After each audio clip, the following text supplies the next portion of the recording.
वैसे तो हमारे भारत में एक से एक प्रचलित डाकुओं का इतिहास रहा है, जिसमें चंबल के डाकुओं का नाम सबसे पहले आता है, जैसे निर्भय सिंह गुज्जर, दस्यु सुंदरी फूलन देवी। लेकिन यहाँ हम उनकी नहीं बल्कि दक्षिण भारत के एक ऐसे डाकू की बात कर रहे हैं जिसने कुल 20 साल तक तमिलनाडु और कर्नाटक के जंगलों में आतंक का ऐसा मंजर कायम किया कि उसका नाम सुनते ही लोगों की रूह तक कांप जाती थी। वो इतना निर्मम और खतरनाक था कि उसके आगे दो दो राज्यों की सरकारों को तक झुकना पड़ा था। उसने केवल अपनी 10 साल की छोटी सी उम्र में ही क्राइम की दुनिया में कदम रखकर वो इतना फेमस हुआ कि कोई उसे रॉबिन हुड कहता तो कोई उसे डीमन कह के बुलाता था। अपनी क्राइम की हिस्ट्री में उसने तकरीबन 184 लोगों को मौत के घाट उतार दिया, जिसमें आधे से ज्यादा तो केवल फॉरेस्ट गार्ड्स और पुलिस वाले थे। इसके अलावा उसने लगभग 2000 हाथियों की निर्मम तरीके से हत्या की और अपने सभी विरोधी गुटों का सफाया करके हाथी के दांत की तस्करी से लेकर चंदन की लकड़ी की स्मगलिंग तक से उसने बेशुमार दौलत हासिल कर अपने साम्राज्य को किडनैपिंग तक बढ़ा दिया था। जी हां, यहां हम किसी और की नहीं बल्कि बात कर रहे हैं तमिलनाडु के मोस्ट वांटेड चंदन तस्कर वीरप्पन की। दरिंदगी के लिए फेमस वीरप्पन के शौक भी उसी की तरह ही अजीबोगरीब हुआ करते थे। वो अपने आप को खूंखार दिखाने के लिए न केवल लंबी लंबी मूछें रखता बल्कि पुलिस अधिकारियों को मारकर उनके सर से फुटबॉल भी खेला करता था। वीरप्पन इतना बड़ा दरिंदा था कि उसने खुद को बचाने के लिए अपनी ही नवजात बेटी तक की बलि चढ़ा दी थी। ये बात साल 1993 की है, जब वीरप्पन को एक लड़की पैदा हुई थी।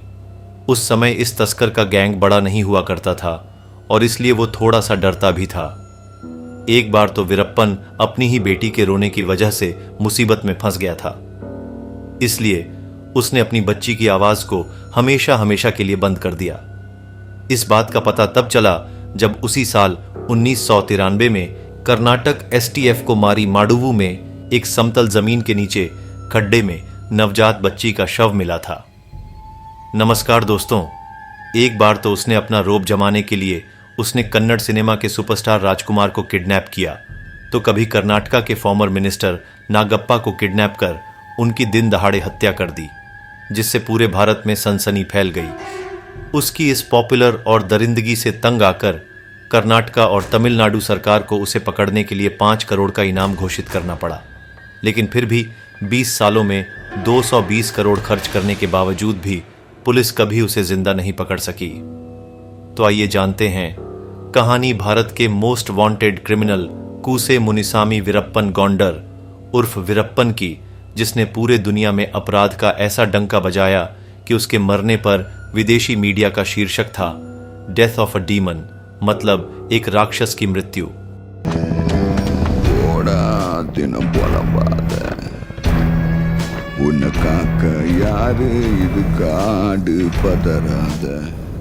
वीरप्पन यानी कूसे मुनिसामी वीरप्पन गौंडर का जन्म 18 जनवरी 1952 को कर्नाटका के गोपीनाथम गांव के एक तमिल परिवार में हुआ था।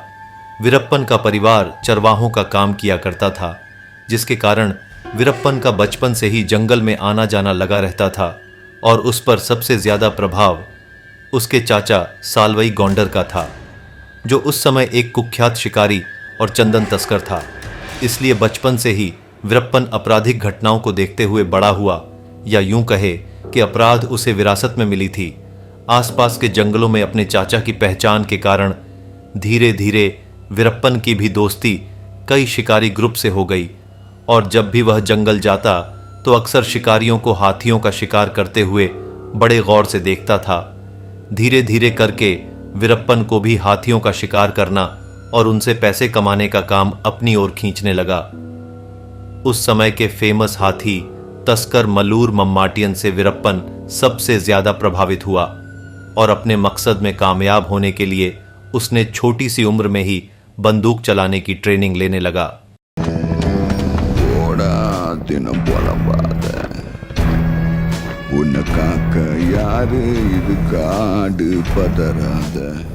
उस समय दक्षिण भारत के जंगलों में हाथियों का शिकार करना एक आम बात थी। क्योंकि हाथियों को मारकर उनके दांतों को महंगे दामों में बेचा जाता था।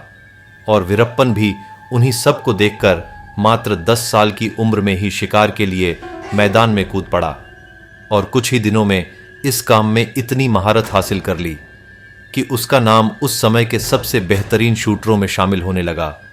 कई हाथियों की जान लेने के बाद वो 17 साल की उम्र में इंसानों का कत्ल भी करने लगा, जिसकी शुरुआत उसने जंगल के भीतर एक फॉरेस्ट गार्ड की हत्या करके की। शुरुआत में तो वह केवल अपने चाचा साल्वई गौंडर के लिए काम करता था, लेकिन अपराध की दुनिया में बड़ा नाम कमाने के चक्कर में वह अपने चाचा से भी अलग हो गया और मात्र 18 साल की उम्र में एक शिकारियों के ग्रुप में जॉइंट होकर उसने धीरे धीरे अपना रुतबा बढ़ाना शुरू कर दिया, जिससे कुछ ही दिनों के अंदर उसने इस ग्रुप पर इस कदर पकड़ बना ली कि हर काम में वह अपने ग्रुप के हेड के बजाय खुद ही डील करने लगा, क्योंकि तस्करी के इस काम में बेशुमार पैसा और लोगों के बीच काफी खौफ था, जिसकी वजह से वो तेजी से फॉरेस्ट डिपार्टमेंट्स की नजरों में भी आने लगा था। धीरे धीरे करके वीरप्पन पहले से ही जंगल के पुराने तस्करों से भी आगे निकलता जा रहा था। इसलिए उन लोगों ने गुट बनाकर जल्द से जल्द वीरप्पन को अपने रास्ते से हटाने का फैसला कर लिया। अब जब भी वीरप्पन किसी से कोई डील करता तो उसकी खबर पुलिस को लग जाती और उसे डील को बीच में ही छोड़कर जंगल भागना पड़ता था। पुलिस को यह सारी इंफॉर्मेशन और कोई नहीं बल्कि उसके ही कॉम्पिटिटर्स दे रहे थे, जिस वजह से उसकी दौलत और शोहरत तेजी से गिरने लगी और वीरप्पन को अपनी गिरती दौलत और शोहरत जरा भी रास नहीं आ रही थी। इसलिए जो भी उसकी डील की मुखबिरी पुलिस को करता था, उसने उन सभी का पता लगाकर उन्हें चुन चुनकर मारना शुरू कर दिया। इसके बाद उसने अपने बीच आने वाले फॉरेस्ट गार्ड्स को भी मारना शुरू कर दिया, जिसके कारण उसका आतंक जंगल के बजाय अब आसपास के गांव में भी फैलने लगा था। अब वीरप्पन जंगल में केवल अपना शासन और आतंक का साम्राज्य स्थापित करना चाहता था। इसलिए वह एक एक करके जंगल के बाकी सभी तस्कर गिरोहों को भी खत्म करने लगा। जैसे जैसे वह लोगों के मौत से अपने हाथ रंग रहा था, वैसे वैसे उसका रुतबा और उसकी शोहरत पड़ोसी राज्यों के जंगलों में भी बढ़ती जा रही थी। इस तरह तमिलनाडु और कर्नाटका के जंगलों के चप्पे चप्पे पर वीरप्पन का राज हो गया और उसने इस दौरान अपनी गैंग में करीब 100 लोगों को भर्ती कर लिया था, जो हाथियों को मारने के लिए किसी पानी वाले क्षेत्र में कई दिनों तक तैनात रहते। और जैसे ही कोई हाथी अपनी प्यास बुझाने वहां आता तो वीरप्पन या उनके साथी सीधा हाथी के सिर के बीचों बीच गोली मारकर उनकी जान ले लेता। उसके इस काम में अड़ंगा डालने वाले सभी लोगों को उसने मार डाला, जिनमें सबसे ज्यादा संख्या वहां के पुलिस अधिकारी, वन अधिकारी और इन्फॉर्मर्स की है। वैसे तो आइवरी के कारोबार से वीरप्पन ने खूब मोटा पैसा कमाया, लेकिन इस कमाई के लिए उसने तकरीबन 2000 बेजुबान हाथियों को मार दिया था, जिसके कारण जंगलों में हाथियों की घटती संख्या सरकार के लिए सरदर्द बनती जा रही थी। इसलिए तमिलनाडु और कर्नाटका की गवर्नमेंट ने जंगलों में फॉरेस्ट ऑफिसर्स की गश्ती को बढ़ाकर हाथी के दांत से बने प्रोडक्ट्स की बिक्री पर रोक लगा दी। हाथियों की घटती संख्या और गवर्नमेंट के इस एक्शन से वीरप्पन का बिजनेस ठप पड़ने लगा था। इसलिए अब वो हाथी के दांत की तस्करी को छोड़कर चंदन की लकड़ी की स्मगलिंग करने लगा। उसने अपने जीवन काल में करीब 10,000 टन चंदन की लकड़ी काटकर बेची, जिसकी कीमत उस समय 2 अरब रुपए थी।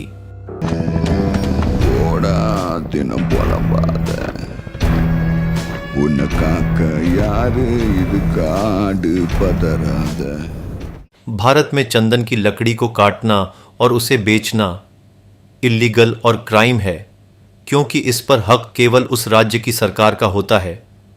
पर वीरप्पन इस पर अपना हक मानता था और इसकी तस्करी धड़ल्ले से कर रहा था।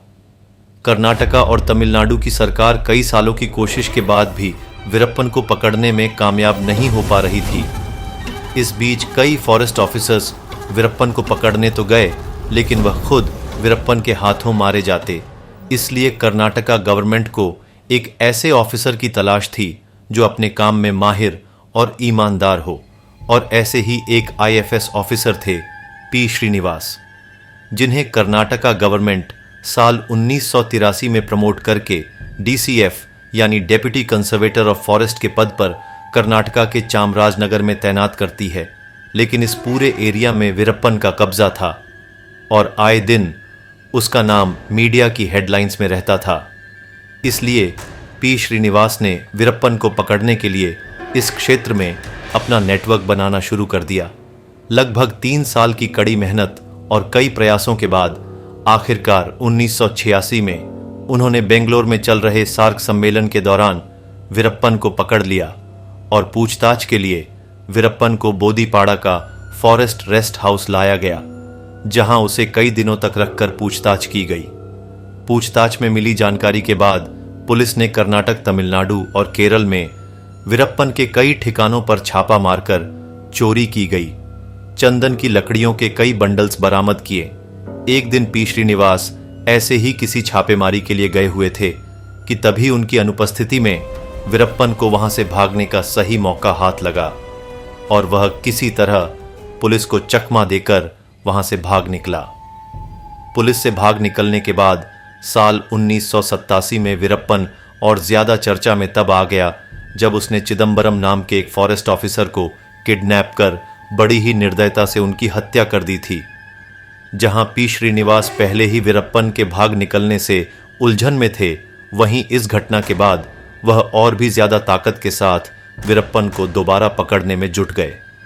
श्रीनिवास ने इस बार वीरप्पन के गांव गोपीनाथम पर फोकस किया।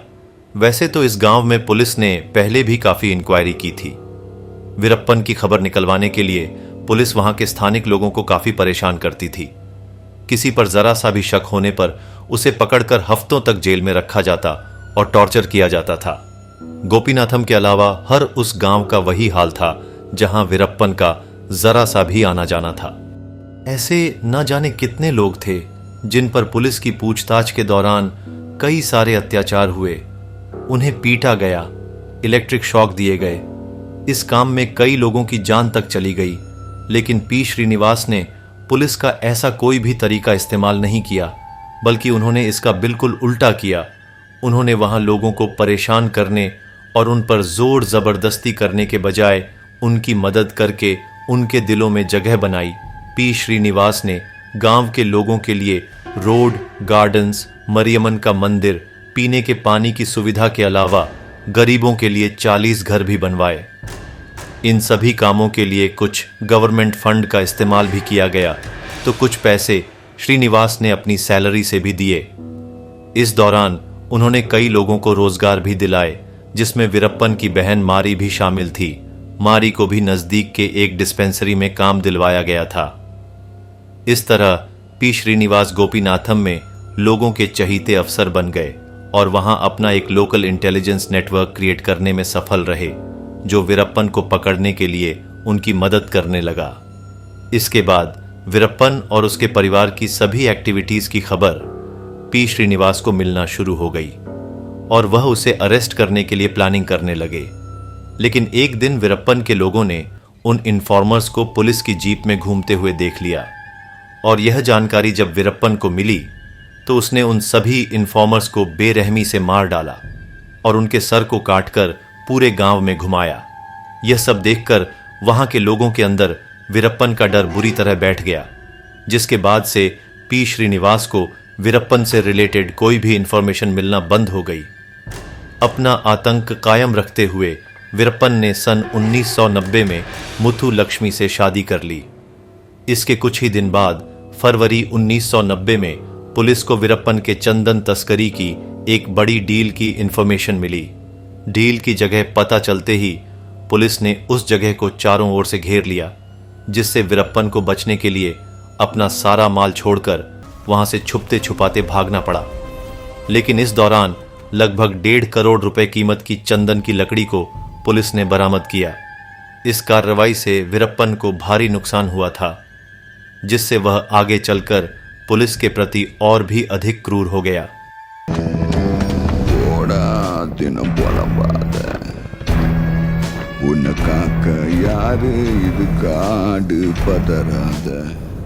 वीरप्पन का गुस्सा तब और बढ़ गया जब उसे उसकी बहन मारी की सुसाइड की खबर मिली। इसके लिए उसने पी श्रीनिवास को दोषी ठहराया। दरअसल जब से पी श्रीनिवास ने वीरप्पन की बहन को काम दिलाकर मदद की थी, तब से पूरे गांव में उनके अफेयर की अफवाह उड़ने लगी थी। इसीलिए बहन की आत्महत्या के लिए वीरप्पन पी श्रीनिवास को ही जिम्मेदार मानने लगा। वैसे तो वह पहले से ही श्रीनिवास द्वारा अरेस्ट किए जाने और उसकी डील्स को बर्बाद करने के लिए गुस्से में था, और अब बहन की मौत के बाद पी श्रीनिवास से बदला लेने के लिए वो और भी ज्यादा बेसब्र हो गया। कुछ वक्त के बाद ही उसे अपना बदला लेने का एक अच्छा मौका दिखा। दरअसल जुलाई 1991 में पी श्रीनिवास का एसटीएफ में कार्यकाल समाप्त हो गया, जिसके बाद उन्हें मुहैया की गई सुरक्षा कम कर दी गई। इसी का सही मौका पाकर वीरप्पन ने पी श्रीनिवास के खिलाफ प्लानिंग करते हुए अपने छोटे भाई अर्जुनन के जरिए श्रीनिवास को संदेश भिजवाया कि वह सरेंडर करना चाहता है, लेकिन इसके लिए उन्हें अकेले उससे मिलने जंगल में आना होगा। हालांकि यह सब वीरप्पन की चाल थी, पर पी श्रीनिवास इसमें फंस गए और वीरप्पन से मिलने अकेले ही जंगल की ओर निकल पड़े। उनके वहां पहुंचते ही गुस्साए वीरप्पन ने उन्हें बेरहमी से मार डाला। एक रिपोर्ट के मुताबिक ऐसा माना जाता है कि वीरप्पन उनके सर को काटकर अपने साथियों के साथ फुटबॉल खेला करता था। इस तरह किसी अधिकारी की निर्मम हत्या से पूरा देश दहल चुका था। उसकी दरिंदगी के किस्से देश के कोने कोने में फेमस होने लगे थे। अकेले वीरप्पन ने 2-2 राज्यों की पुलिस की नाक में दम कर रखा था, और जब भी दोनों में से किसी एक राज्य की पुलिस कार्रवाई करती तो वीरप्पन दूसरे राज्य के जंगलों में जाकर छुप जाता था, जिससे पुलिस चाहकर भी उसे पकड़ नहीं पा रही थी। इसीलिए कर्नाटक और तमिलनाडु की गवर्नमेंट ने मिलकर 1992 में एक जॉइंट स्पेशल टास्क फोर्स यानी एसटीएफ का गठन किया, और वीरप्पन को पकड़ने की जिम्मेदारी इस फोर्स के जॉइंट चीफ वॉल्टर देवराम को दी गई। फरवरी 1992 में कर्नाटका टास्क फोर्स ने वीरप्पन के अड्डों पर कार्रवाई करते हुए उसके राइट हैंड गुरुनाथन को मार गिराया। इस पूरे ऑपरेशन में एसआई शकील अहमद की बड़ी भूमिका थी, और उनकी बहादुरी के कारण ही यह सब संभव हो पाया था। लेकिन इस घटना के बाद भी वीरप्पन चुप नहीं बैठा, और 3 महीने बाद ही रामपुरा पुलिस स्टेशन पर हमला कर कई पुलिसकर्मियों को मारकर उनके हथियारों को लूट लिया। वीरप्पन इस तरह एक के बाद एक कई हमले करता है, जिसके बाद एसटीएफ हरकत में आ जाती है और उसके सभी ठिकानों के आसपास सघन तलाशी अभियान शुरू कर देती है। पर एसटीएफ को कुछ भी हाथ नहीं लगता, और वहीं दूसरी तरफ वीरप्पन आइवरी की एक फेक डील की अफवाह फैलाता है, जिसके चलते 14 अगस्त सन 1992 को एसपी हरिकृष्ण और एसआई शकील अहमद अपनी टीम के साथ उसे पकड़ने के लिए जंगल पहुंच जाते हैं, जहां वीरप्पन प्लानिंग के तहत घात लगाकर उन पर हमला करता है, जिसमें एसपी हरिकृष्ण और एसआई शकील अहमद समेत 5 पुलिसकर्मियों की जान चली जाती है। इस तरह वीरप्पन का पुलिस वालों पर लगातार कहर बरस रहा था, क्योंकि पुलिस जब उसे पकड़ने जाती है और खुद ही उसका शिकार हो जाती, वीरप्पन इस बार आईपीएस ऑफिसर के गोपाल कृष्णन को टारगेट करता है और सन 1993 में कोलाथुर गांव में पोस्टर लगाकर खुद को पकड़ने के लिए गोपाल कृष्णन को ललकारता है, जिससे इस खबर से पूरे इलाके में सनसनी फैल जाती है और कि गोपाल कृष्णन वीरप्पन के इस उकसावे में आकर उसे पकड़ने के लिए अपनी टीम के साथ जंगल निकल पड़ते हैं। उनके साथ 15 इन्फॉर्मर्स और 2 फॉरेस्ट गार्ड्स और 5 पुलिस वाले भी एक अन्य बस में सवार थे, जो उनके आगे आगे चल रहे थे, और वीरप्पन भी उनकी हर गतिविधि पर नजर गड़ाए बैठा था। लेकिन उसने पहले से ही रास्ते में लैंड माइन्स को बिछवा दिया था, और जैसे ही बस पलार ब्रिज के पास पहुंचती है, वैसे ही बस को विस्फोट से उड़ा दिया जाता है। बस में सवार सभी 22 लोग मारे जाते हैं, लेकिन के गोपाल कृष्णन दूसरे गाड़ी में होने के कारण बच जाते हैं। लेकिन इस विस्फोट में वो भी गंभीर रूप से घायल होते हैं, और उन्हें ठीक करने के लिए डॉक्टर्स को उनकी 9 सर्जरीज करनी पड़ती है।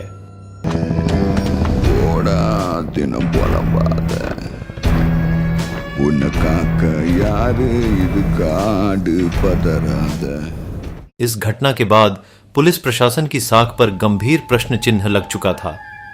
इसलिए एसटीएफ ने अपनी ऑपरेशन को और भी अधिक तेज कर दिया और वीरप्पन के गांव में सघन तलाशी शुरू कर दी। इस दौरान मई 1993 में पुलिस वीरप्पन के परिवार वालों से पूछताछ करती है और उसकी पत्नी मुथु लक्ष्मी को अपने पति का सहयोग करने के जुर्म में गिरफ्तार कर लेती है। हालांकि उसे कुछ दिनों के बाद छोड़ दिया जाता है। वीरप्पन की पत्नी को तो रिहा कर दिया गया, लेकिन इसी बीच तमिलनाडु गवर्नमेंट ने वीरप्पन और उसके गुट को पकड़ने के लिए एसटीएफ के साथ साथ बीएसएफ को भी जोड़ दिया। बीएसएफ ने जुलाई 1993 में फॉरेस्ट एरिया में ऑपरेशन करते हुए वीरप्पन के 19 साथियों को गिरफ्तार कर लिया और एक महीने के बाद अगस्त 1993 में बीएसएफ और वीरप्पन की गैंग के बीच फिर से मुठभेड़ हुई, जिसमें वीरप्पन के 18 लोग मारे गए। वहीं इस दौरान बीएसएफ के 3 जवान भी शहीद हो गए। इसके बाद का क्रम कई सालों तक ऐसा ही चलता रहा। कभी पुलिस वीरप्पन के गैंग मेंबर्स को मार गिराती, तो कभी वीरप्पन पुलिस पर छुपके से हमला करके उन्हें अपना निशाना बनाता। पुलिस लाख कोशिशों के बाद भी वीरप्पन को पकड़ना तो दूर, उसको छू तक भी नहीं पा रही थी। जंगल में उसने अपना एक ऐसा साम्राज्य स्थापित कर लिया था जिसे 2 राज्यों की पुलिस मिलकर भी नहीं गिरा पा रही थी। अब वीरप्पन ढेर सारे पैसों और अपने रसूख का इस्तेमाल करके पॉलिटिकल फेवर पाने के लिए उनसे अपना संपर्क बढ़ाने लगा। इसी चाहत में उसने वन अधिकारियों और फेमस लोगों को अगवा कर उन्हें रिहा करने के बदले अपनी बात को मनवाना शुरू कर दिया। दिनांक 13 जुलाई 1997 में वीरप्पन ने बुरुडे के जंगलों में 10 फॉरेस्ट ऑफिसर्स को किडनैप कर लिया और उन्हें रिहा करने के बदले में सरकार से ऑफिशियल स्टेटमेंट के जरिए माफी मांगने की मांग की। हालांकि सरकार ने वीरप्पन से बातचीत के जरिए उन सभी को 7 हफ्तों के बाद रिहा करवा लिया। इसके ठीक कुछ ही महीने बाद दिनांक 8 अक्टूबर 1997 को वीरप्पन की गैंग ने 2 वाइल्ड लाइफ फिल्म मेकर्स कृपाकर और सेनानी को किडनैप कर लिया, जो जंगल में कुछ शूट करने गए हुए थे।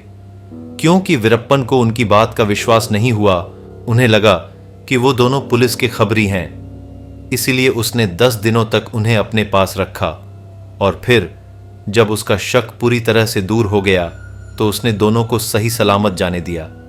आगे चलकर उन दोनों ने वीरप्पन के बारे में काफी कुछ शेयर किया। उन दोनों के अनुसार वीरप्पन को वाइल्ड लाइफ बहुत पसंद थी और जंगलों में सालों से रहने के कारण वह किसी भी जानवर को उसकी आहट से पहचान लेता और कई जानवरों की आवाजें भी निकाल लेता था।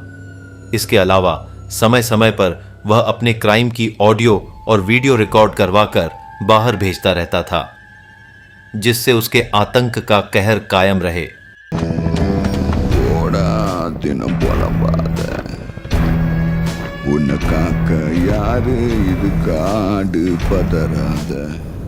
वीरप्पन वो खूंखार डकैत और तस्कर था जो बिना गुनाह किए कभी रह नहीं सकता था। उसे मानो कोई ना कोई अपराध करने की सनक सवार रहती थी। वह अपने क्राइम्स के जरिए हमेशा सुर्खियों में बना रहना चाहता था। इसलिए साल 2000 में वीरप्पन ने दक्षिण भारत के फेमस फिल्म अभिनेता राजकुमार को उनके ही घर से किडनैप करके पूरे भारत में सनसनी मचा दी। इस किडनैपिंग ने जहां लोगों को हैरान कर दिया, तो वहीं कर्नाटका गवर्नमेंट पर प्रेशर बढ़ गया था और गवर्नमेंट को वीरप्पन की कई मांगों को मानने पर मजबूर होना पड़ा। राजकुमार को छुड़ाने के लिए हुए नेगोशिएशन में तमिल मैगजीन नाकीरन के एडिटर आर गोपाल ने बड़ी भूमिका निभाई थी। उन्होंने वीरप्पन के साथ कई दौर की बातचीत की, जिसमें उसने अपनी कई डिमांड्स को सामने रखा। वीरप्पन ने तमिलनाडु और कर्नाटक में चल रहे कावेरी वाटर डिस्प्यूट पर तमिलनाडु के लिए जस्टिस की मांग की। साथ ही उसने तमिल को कर्नाटक की सेकंड लैंग्वेज बनाने की बात भी रखी। इसके अलावा उसने अपने कई साथियों को तमिलनाडु और कर्नाटका की जेलों से रिलीज करने और 1000 करोड़ की फिरौती देने का भी दबाव बनाया। वहीं वीरप्पन की 10 से ज्यादा डिमांड्स में कुछ डिमांड ऐसी भी थी जिन्हें आज तक पब्लिक के सामने उजागर नहीं किया गया। उस समय यह मामला इतना हाई प्रोफाइल और चर्चित था कि कर्नाटका के चीफ मिनिस्टर एस.एम. कृष्णा को तमिलनाडु का दौरा करना पड़ा और वीरप्पन की मांगों को लेकर वहां के चीफ मिनिस्टर एम. करुणानिधि से बातचीत करनी पड़ी। और काफी मशक्कत के बाद आखिरकार 108 दिनों के बाद राजकुमार को रिहा कराया जा सका। बाद में उस समय कर्नाटक के डीजीपी रहे। सी दिनाकर ने अपनी किताब वीरप्पन प्राइज कैच राजकुमार में दावा किया कि राजकुमार को रिलीज करवाने के लिए कर्नाटक सरकार को 20 करोड़ रुपए वीरप्पन को देने पड़े थे।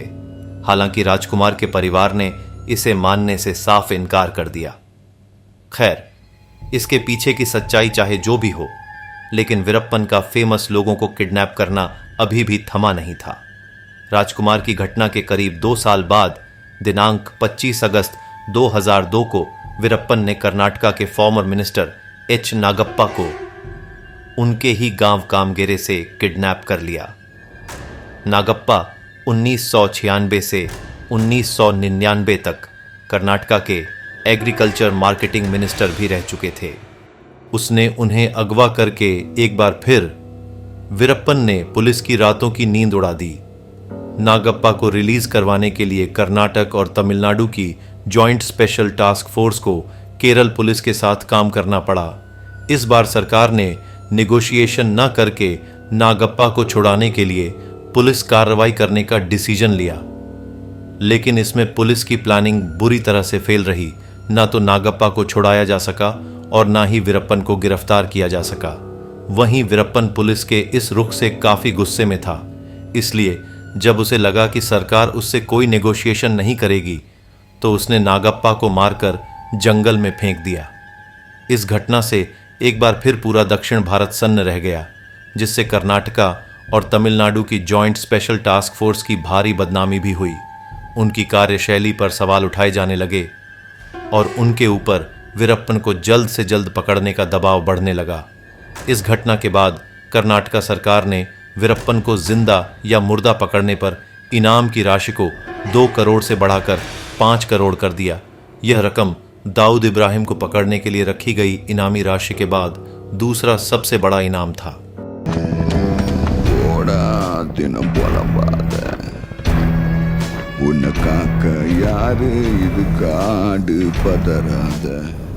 पहले हाथियों का शिकार, फिर चंदन की तस्करी और फिर बड़े बड़े लोगों को किडनैप कर वीरप्पन फेमस तो हो गया था, लेकिन अब लोग भी उससे तंग आ चुके थे और हमेशा हमेशा के लिए उससे छुटकारा पाना चाहते थे।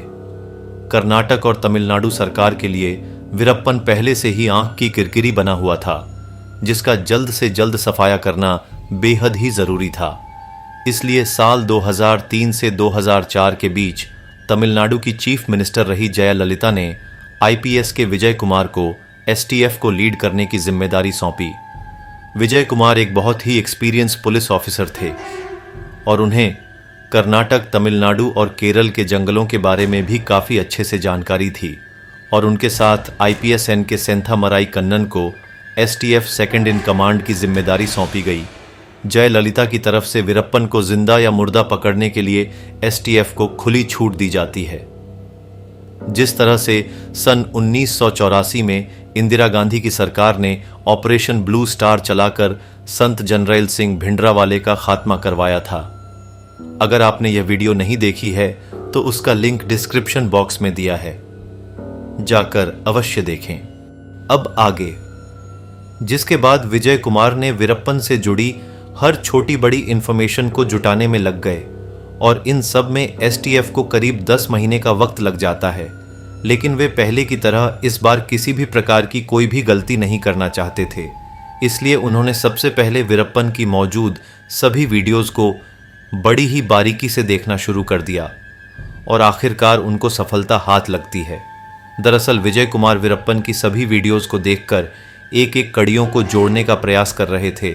तभी अचानक से एक वीडियो को देखकर विजय कुमार चौंक जाते हैं और उनकी आंखें चमक उठती हैं, जिसमें उन्होंने देखा कि वीरप्पन उस वीडियो में एक किताब पढ़ने का प्रयास कर रहा था, पर आंखों की कम रोशनी के कारण उसे पढ़ने में काफी दिक्कत हो रही थी। विजय कुमार ने अपने इन्फॉर्मर से इस खबर को वेरीफाई करवाया तो पता चला कि वीरप्पन को मोतियाबिंद की बीमारी है और जल्द ही वो इसका इलाज करवाना चाहता है। सालों से चली आ रही पुलिस के साथ मुठभेड़ में वीरप्पन के काफी लोग भी मारे जा चुके थे। वहीं पिछले 10 महीनों से विजय कुमार द्वारा चलाए जा रहे विशेष अभियान ने उसके धंधे और ग्रुप को पूरी तरह से तोड़कर रख दिया था। इसलिए अब सही मौका देखकर वीरप्पन किसी दूसरी लोकेशन पर शिफ्ट करने की फिराक में था। सेंथामराई कनन और विजय कुमार जानते थे कि इस बार वीरप्पन को पकड़ने के लिए उन्हें उसकी गैंग के ही कुछ लोगों को अपने साथ जोड़ना होगा, जिसके चलते सेंथामराई कनन पूरी तरह से इस काम में जुट गए और बहुत कोशिश के बाद वो वीरप्पन के 2 गैंग मेंबर्स को पुलिस का इन्फॉर्मर बनाने में सफल रहे। इनमें से एक इन्फॉर्मर जंगल में वीरप्पन के साथ रहकर काम करता था, तो वही दूसरा वीरप्पन का बाहर का बिजनेस संभालता था। एसटीएफ के साथ आते ही उन्होंने वीरप्पन की हर खबर कनन को देना शुरू कर दिया। पहला इन्फॉर्मर जंगल से ही वीरप्पन से जुड़ी सभी जानकारी लाता और सेकंड इन्फॉर्मर कनन को फॉरवर्ड कर देता। इस तरह एसटीएफ को वीरप्पन की हर जानकारी मिलने लगी थी। जंगल में रह रहे फर्स्ट इन्फॉर्मर को इस बार कनन ने वीरप्पन के बाहर निकलने वाले दिन से जुड़ी हर इंफॉर्मेशन जुटाने का काम दिया। इसमें उसे 1 हफ्ते का वक्त लग गया।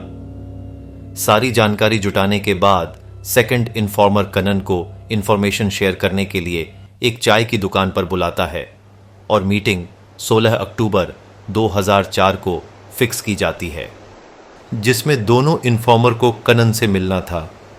दिनांक 16 अक्टूबर के दिन फर्स्ट इन्फॉर्मर द्वारा बताई गई चाय की दुकान पर दूसरा इन्फॉर्मर पहुंचता है और वहीं सेंथामराई कनन अपनी अनकवर गाड़ी में बैठे हुए थे। कुछ देर बाद फर्स्ट इन्फॉर्मर भी वहां पहुंच जाता है और चाय पीने के बहाने दूसरे इन्फॉर्मर को बताता है कि अन्ना 18 अक्टूबर को अपना ट्रीटमेंट करवाने जंगल से बाहर आने वाले हैं और वो सैलम के एक हॉस्पिटल में अपना ट्रीटमेंट करवाना चाहते हैं, लेकिन वो चाहते हैं कि इसकी भनक पुलिस को ना लगे, इसीलिए वो हर चीज़ को कई बार वेरीफाई करवा रहे हैं।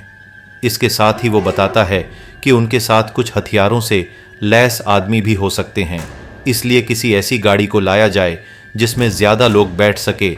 सेकंड इन्फॉर्मर सारी इन्फॉर्मेशन कनन को फॉरवर्ड करता है, जिसे वह अपने सीनियर विजय कुमार को पास कर देते हैं और यही मौका विजय कुमार और उनकी टीम के लिए एक बेस्ट चांस था, क्योंकि उन्हें भी पता था कि वीरप्पन को जंगल के अंदर पकड़ना लगभग मुमकिन ही नहीं नामुमकिन है। इसलिए वीरप्पन के जंगल से बाहर आने वाले दिन को ही उसकी जिंदगी का आखिरी दिन बनाने में एसटीएफ पूरी जी जान से जुट जाती है और प्लानिंग कुछ इस प्रकार से की जाती है कि वीरप्पन को अपने आंख के इलाज के लिए हॉस्पिटल तक एम्बुलेंस के जरिए लाया जाएगा।